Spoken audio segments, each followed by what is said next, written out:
এরই মাঝে আরো একটা খবর আপনাদের দিয়ে রাখি সীমান্ত থেকে। সেখানে বিজিবির নতুন করে উস্কানির খবর মিলছে। আমার সহকর্মী চঞ্চল আরো ভালো বলতে পারবেন, কারণ সেখানে কিষানগঞ্জের শিমলডাঙ্গি বিওপিতে সীমান্তের 150 গজের মধ্যে বাংকার তৈরি করা হয়েছে। যে বাংকার বিএসএফ এর নজরে আসে যখন টহলদারি চলছিল তখন। এই বাংকার সম্পর্কে আর কি জানা যাচ্ছে? চঞ্চল রয়েছে আমার সঙ্গে, বলতে পারবে চঞ্চল?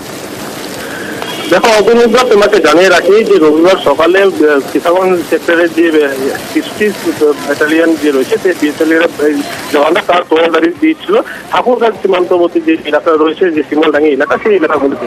এবং সেখানে দেখা গেছে যে সেখানে একটি অবৈধ নির্মাণ চলছিল, যে বাংকারের কাজ চলতেছিল। তখন বাংলাদেশের দিয়েছিলেন তখন কিন্তু বিএসএফ এর জওয়ানরা নজরদারিতে তো সেই বিষয়টি চোখে পড়তে কিন্তু সেই তড়িঘড়ি সেখানে আপত্তি জানায় বিএসএফ এর জওয়ানরা। এবং বিএসএফ এর জওয়ানরা কিন্তু জিবিজি যারা বাংলাদেশের যে সীমান্ত রক্ষীরা রয়েছে তাদের সাথে কিন্তু একটি পতাকা বৈঠক করা হয়। পতাকা বৈঠকে কিন্তু আপত্তি জানায় যে এই ধরনের নির্মাণ কিন্তু এখন বন্ধ রাখা উচিত এবং এই কাজ চলবে না। এই নিয়ে কিন্তু বৈঠক হয়।